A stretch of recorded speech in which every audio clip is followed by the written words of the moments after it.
एक सुंदर सा गांव था। उस गांव में कृष्णा नाम का एक आदमी अपनी पत्नी सुमन और अपने एक बेटे के साथ एक किराए के घर में अपना जीवन बिता रहा थे। इन दिनों उस गांव में बारिश का मौसम शुरू हो गया था। पूरे गांव में कोने कोने तक तेज बारिश और बिजली करने लगी। उस रात कृष्णा और सुमन बारिश के बारे में चर्चा कर रहे थे। अरे जी, ये बारिश तो रुकने का नाम ही नहीं ले रही। कल से ये बारिश इतनी पड़ रही है कि मानो एक दिन में ही ये बारिश हमारे पूरे गांव डुबा ले जाएगी। और सुनो, घर में खाने के लिए एक भी दाना नहीं है। कल ही पूरा राशन खत्म हो गए जो आपने काम करके लाए थे। सुमन, तुम ठीक कह रही हो। सच में ये बारिश तो रुकने का नाम ही नहीं ले रही। पता नहीं क्या होगा। अगर यह बारिश नहीं रुकी तो हमारे घर में चूल्हा जालना बंद हो जाएगा। घर में एक पैसा नहीं आएगा। अब भगवान ही जाने ये बारिश कब रुकेगी। हाँ सुमन, मुझे जिसका डर था वही हो गया। मैं सोच रहा था बारिश रुकने तक बस राशन खत्म नहीं होना चाहिए, लेकिन आज ही हमारा पूरा राशन खत्म हो गया। मुझे तो अब चिंता होने लगी। अब मैं घर में राशन कहाँ से लाऊं? काम भी कौन देगा? काम भी कौन देगा? नहीं, हम ये बारिश बंद होने तक नहीं सकते। हमें कुछ ना कुछ तो करना ही होगा। बच्चे भूखे हैं, उन्होंने कल से कुछ नहीं खाया है। पानी के सिवाय अगर बच्चे खाना नहीं खाएंगे तो वह बीमार पड़ जाएंगे। आप कुछ ना कुछ तो कीजिए, मुझे उनकी भूख नहीं देखी जा रही। अरे भाग्यवान, अब मैं इस बारिश में क्या करूं? थोड़े दिन रुक जाओ, क्या पता बारिश जल्द ही रुक जाए। ऐसे ही 2 दिन बीत जाते हैं। 2 दिन के बाद बारिश रुक जाती है। भाग्यवान, मैंने कहा था ना कि बारिश जरूर रुकेगी। हमने भगवान पर भरोसा रखा और भगवान ने हमारा भरोसा नहीं तोड़ा। अब देख लिया ना। आपने ठीक कहा था। भगवान ने हमारी सुन ली और बारिश रुक गई। अब बारिश तो रुक गई है। अब काम ढूंढने की जरूरत है। मैं जाता हूँ और सेठ जी के वहाँ काम मांग का देखता हूँ। क्या पता सेठ जी मुझे कोई काम दे दे। हाँ, आप सेठ जी के वहाँ ही जाइए और उनसे ही काम मांगिए। और आते समय थोड़े पैसे एडवांस में लेकर कुछ राशन ले आइएगा, बच्चे भूखे। हाँ ठीक है भाग्यवान, अगर मुझे सेठ के वहाँ काम मिल जाएगा तो मैं एडवांस में कुछ पैसे लेकर कुछ राशन खरीद लाऊंगा। अब मैं चलता हूँ। उसके बाद कृष्णा काम ढूंढने के लिए सेठ के वहां चला जाता है। सेठ जी, आपको तो पता है 2 दिन लगातार बारिश होने के कारण पूरे गांव वालों का खेत बर्बाद हो गया। इसी कारण अब मुझे कोई काम भी नहीं दे रहा और घर में पैसे, राशन सब कुछ खत्म हो गए। इसीलिए मैं आपके पास काम मांगने के लिए आया हूँ। अगर आपके पास कोई काम है तो कृपया करके मुझे दे दीजिए ताकि मैं अपने बच्चों का पेट भर सकूं।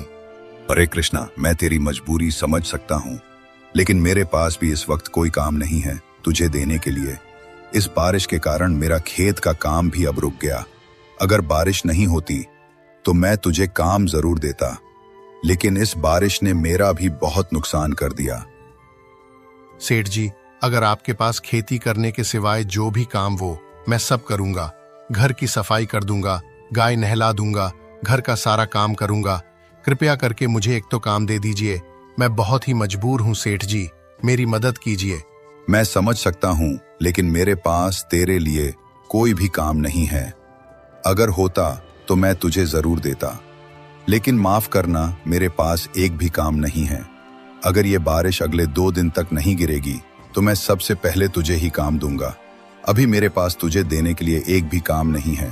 बुरा मत मानना, अगर मेरे पास काम होता तो मैं जरूर तुझे देता। और तुझे पता ही है मेरे खेत में कितने लोग काम करने के लिए आते हैं।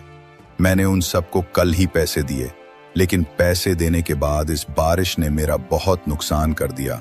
तू समझ सकता है ना कि मैं क्या कहना चाह रहा हूँ। कोई बात नहीं सेठ जी, मैं समझ सकता हूँ। अगर आपके पास कोई काम होता तो आप मुझे जरूर देते, मुझे पता है। लेकिन अब आपके पास ही काम नहीं है तो आप मुझे कहाँ से दोगे? ठीक है, मैं दूसरी जगह जा देखता हूँ, क्या पता कोई मुझे काम दे दे। हाँ, तो ठीक कह रहा है। मेरे सिवाय और भी इस गांव में धनी आदमी हैं, तो उनके पास जाकर देख, क्या पता उनके पास कोई काम हो और तुझे दे दे। उसके बाद वो हर जगह जाकर काम की मांग करता है, लेकिन उसे कोई भी काम नहीं देता। आखिर में वह थक हार कर अपने घर लौट रहा था।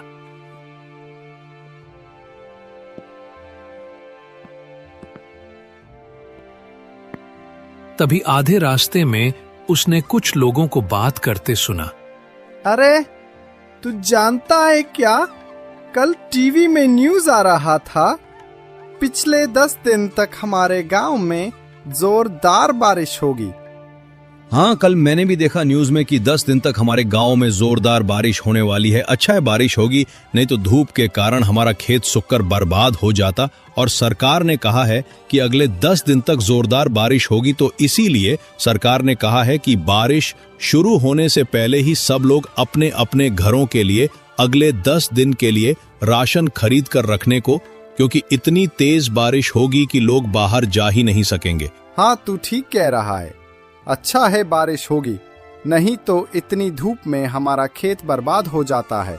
अब तो मजा ही आ जाएगा जब बारिश लगातार होगी। मैं तो अपने घर में आज ही जाकर बहुत सारे राशन खरीद कर रख दूंगा, ताकि अगले 10 दिन तक घर में बैठकर बारिश का मजा ले सकूं और घर में चाय पकोड़े बनाकर खा सकूं परिवार के साथ। हाँ, ये आइडिया तो बहुत अच्छा है। अगले 10 दिन तक तो कोई काम भी नहीं होगा और घर में आराम से बैठकर सिर्फ गर्मा गर्म पकोड़े, पूरिया, समोसे, गरम गरम चाय खाकर मस्त एंजॉय करूंगा मैं तो घर में। ये बात सुनकर कृष्णा बहुत ही डर जाता है, क्योंकि बारिश के दिनों में अमीर लोग अपने घर में चाय पकौड़े खाकर मस्त ऐश करेंगे, लेकिन हम गरीबों का क्या होगा? हमारे खाने तक भी पैसे नहीं होंगे। अरे अब हमारा क्या होगा? वैसे भी मुझे कोई काम नहीं मिल रहा। अगर 10 दिन तक ऐसे ही बारिश चलती रही तो हमारा घर कैसे चलेगा? मुझे तो अपने बच्चों और अपनी पत्नी की चिंता हो रही है। वो लोग तो 2 दिन से भूखे हैं, उन्होंने कुछ नहीं खाया है। अगर 10 दिन तक ऐसे ही बारिश होती रही तो मुझे कोई काम भी नहीं मिलेगा। अब तो मुझे बहुत चिंता हो रही है। इतना कहकर वह चिंता में अपने घर चला जाता है और घर जाकर अपनी पत्नी से कहता है, अरे भाग्यवान, मैंने अभी अभी गांव से सुनकर आया हूं कि अगले 10 दिन तक हमारे गांव में लगातार बारिश होती रहेगी। क्या अगर 10 दिन तक हमारे गांव में बारिश होती रही तो हम खाएंगे क्या? घर में एक फुटीकोरी नहीं है और बच्चे भूखे हैं। अगर ऐसे में बारिश लगातार होती रही तो हम क्या करेंगे? हाँ भाग्यवान, मुझे भी यही टेंशन हो रही है। अगर 10 दिन तक लगातार बारिश होती रही तो हम खाएंगे क्या? मुझे कुछ समझ में नहीं आ रहा। अब मैं करूं तो करूं क्या? आप सेठ के यहाँ गए थे ना? सेठ जी ने क्या कहा? मैं सेठ जी के यहाँ गया तो था, लेकिन उन्होंने कहा कि उनके पास कोई भी काम नहीं है मुझे देने के लिए। बारिश के कारण उनका भी खेत बर्बाद हो गया, तो इसीलिए अब कुछ काम ही नहीं बचा मुझे देने के लिए। अब तो सेठ के पास भी काम नहीं है देने के लिए। अब हम क्या करेंगे? ये बात मैं भूल ही गई आपको बताने की। हमने पिछले 2 महीने से हमारे घर का किराया नहीं दिया। अगर हमने जल्दी घर का किराया नहीं दिया तो घर का मालिक हमें इस घर से बाहर कर देगा और वह हमारी बात सुनेगा भी नहीं।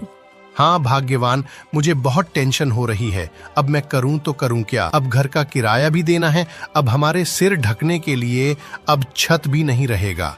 अब क्या करूं, कुछ समझ में नहीं आ रहा। अब मैं अकेले करूं तो करूं क्या? अब ऐसे समय पर हम दोनों को एक साथ मिलकर कुछ उपाय निकालना होगा। ऐसे ही 2 दिन भी जाते हैं।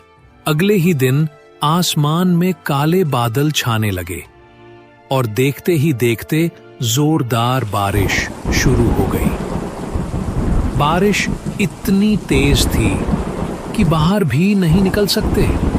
एजी, बारिश तो शुरू हो गई। अब घर में चूल्हा जलना भी बंद हो गया और घर में पानी की बूंदें टपक रही हैं। बच्चे ठंड में कांप कर सो रहे हैं। कुछ तो कीजिए, मैं बच्चों को भूखा नहीं देख सकती। हाँ, मैं समझ सकता हूँ बच्चे हैं, लेकिन बाहर इतनी तेज बारिश हो रही है। मैं बाहर जाऊं तो जाऊं कैसे? तुम ही बताओ। हाँ, मैं जानती हूँ बाहर बहुत बारिश हो रही है। अगर हम ऐसे ही बैठे रहें कि बाहर बारिश हो रही है तो आज नहीं तो कल ये भूख हमारी जान लेकर ही जाएगी। हम ऐसे बैठ नहीं सकते, कुछ तो करना ही होगा।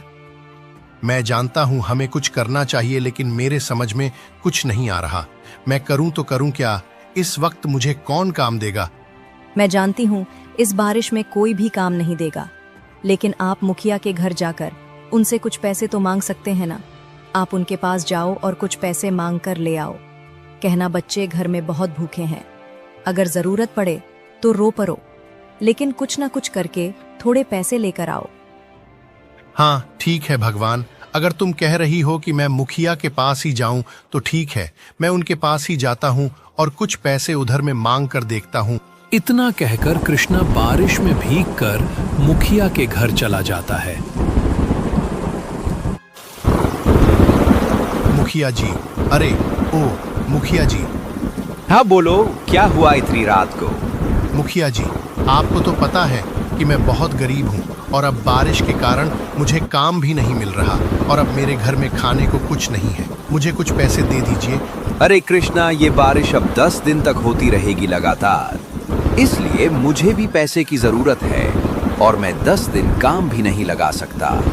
मैं अब तुझे पैसे नहीं दे सकता, मेरे पास भी इस वक्त ज्यादा पैसे नहीं है।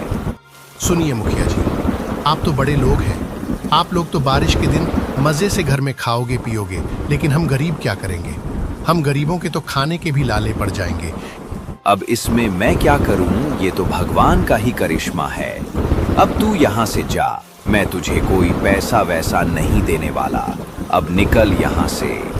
ये सुनकर कृष्ण कुछ नहीं कहता और अपने घर लौट जाता है। दूसरी तरफ कृष्णा के घर का मालिक आता है और कृष्णा की पत्नी सुमन से कहता है, सुन सुमन, अब तुझे घर का किराया देना होगा, तभी मैं तुम लोगों को इस घर में रहने दूंगा। अब पैसे निकाल, अगर यहाँ रहना है तो। अरे मालिक, इस वक्त मैं आपको कहाँ से पैसा दूँ? आप तो जानते ही हैं कि गांव में 10 दिन तक बारिश लगातार होने वाली है। इस वक्त मेरे पास पैसा नहीं है। आपको देने के लिए हमें थोड़ा वक्त दे दीजिए, हम घर का किराया दे देंगे। अरे तुम लोगों को जरा सा भी शर्म नहीं है क्या? जब भी मैं घर का किराया लेने आता हूँ तब तुम लोग यही कहते हो कि थोड़ा वक्त दे दो, थोड़ा वक्त दे दो। थोड़ी शर्म कर लो। अरे यहाँ रहना है तो पैसे निकालो, नहीं तो अभी के अभी यहाँ से जाओ। अरे मालिक, आप ऐसा क्यों कह रहे हो? हम इस वक्त इतनी तेज बारिश में कहाँ जाएंगे? ऐसा मत कीजिए, हम जल्द ही आपका पैसा लौटा देंगे, हमें थोड़ा वक्त दे दीजिए। अब मैं कुछ सुनने नहीं वाला, अब तुम लोग यहाँ से निकलो। अरे मालिक, हम पर दया करो, मेरे छोटे बच्चे हैं, हमें घर से मत निकालो। सुमन के इतनी मिन्नतें करने के बाद भी घर का मालिक उन्हें घर में नहीं रहना देता और घर से बाहर कर देता है। सुमन अपने बेटे को लेकर बारिश में ही उस घर से चली जाती है। तभी आधे रास्ते में सुमन को कृष्ण मिला। कृष्णा सुमन से कहता है, क्या हुआ भाग्यवान, तुम इतनी रात को और इतनी तेज बारिश में बच्चों को लेकर कहाँ जा रही हो? घर के मालिक ने हमें घर से निकाल दिया है। मैंने उनसे बहुत मिन्नतें की, हमें घर से मत निकालिए, लेकिन उन्होंने नहीं सुना और हमें घर से बाहर कर दिया। इन अमीरों को हम गरीबों पर जरा सी भी दया नहीं आती क्या? कैसे लोग हैं इस दुनिया में, ये लोग इंसान नहीं जानवर कहना चाहिए। कोई बात नहीं, चलो। लेकिन हम जाएंगे कहाँ? हमारे पास न घर है न पैसा है, हम जाएंगे तो जाएंगे कहाँ? पता नहीं भाग्यवान कहाँ जाएंगे हम, लेकिन चलो, भगवान कोई ना कोई रास्ता जरूर निकालेंगे। उसके बाद सुमन, कृष्णा और उनका बेटा तीनों रास्ते से जाने लगे।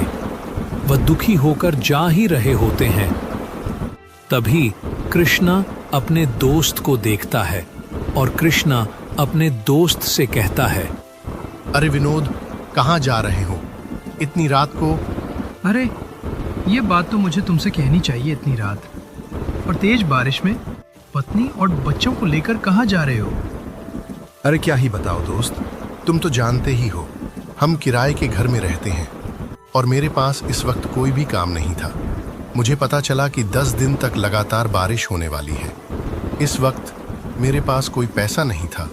तब घर का मालिक घर का किराया लेने आए थे। मैंने मालिक से कहा कि थोड़ा वक्त दे दो, हम सारा किराया लौटा देंगे, लेकिन उन्होंने उस घर में हमें नहीं रहने दिया और हमें घर से निकाल दिया।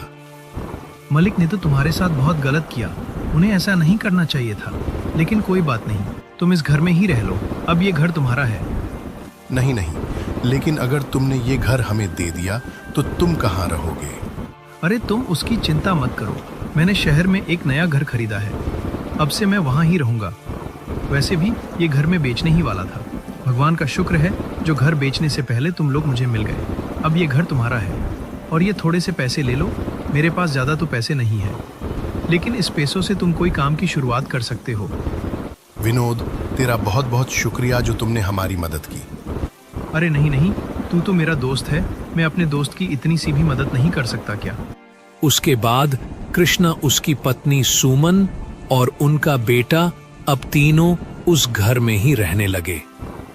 अगले दिन, अरे भाग्यवान, अब मुझे समझ में नहीं आ रहा है कि मैं इस पैसों से कौन सी काम की शुरुआत करूं। पहले तो ये समझ लीजिए, आप जब हम मुसीबत में थे तब कोई भी हमारी मदद करने को आगे नहीं आया, ना किसी ने 2 रोटी दी। लेकिन भगवान का शुक्र है, उस रात आपका दोस्त हमें मिल गए और आपके दोस्त ने हमारी बहुत मदद की, हमारे जीवन का एक नई शुरुआत करने का मौका दिया। हम ये पैसे ऐसे ही बर्बाद नहीं कर सकते, हमें कुछ ऐसा करना चाहिए जिनसे हमें लाभ मिले। हाँ सुमन, तुम बिल्कुल ठीक कह रही हो, हमें इस पैसों को ऐसे बर्बाद नहीं करना चाहिए। लेकिन मेरी कुछ समझ में नहीं आ रहा कि मैं करूं तो करूं क्या। सुनिए, मेरे पास एक आइडिया है।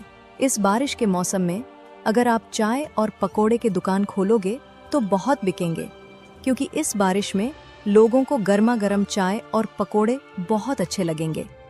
हाँ हाँ, तुम ठीक कह रही, मुझे यही काम शुरू करना चाहिए। अब भगवान का नाम लो और आगे बढ़ो।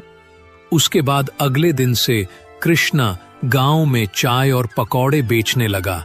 देखते ही देखते उसकी चाय और पकौड़े पूरे गांव में मशहूर हो गई और वो तरक्की करने लगा। एक दिन, अरे कृष्णा, तेरे चाय और पकोड़े को तो मारना पड़ेगा। बहुत स्वादिष्ट बनाते हो, ऐसा लगता है कि खाता ही रहूं। ऐसे ही काम करते रहो, बहुत आगे बढ़ोगे। ऐसे ही कुछ दिन बीत जाते हैं और अब कृष्णा चाय और पकोड़े बेचकर एक नया घर खरीद लेता है और अपनी पत्नी और बच्चों के साथ खुशी खुशी रहने लगता है।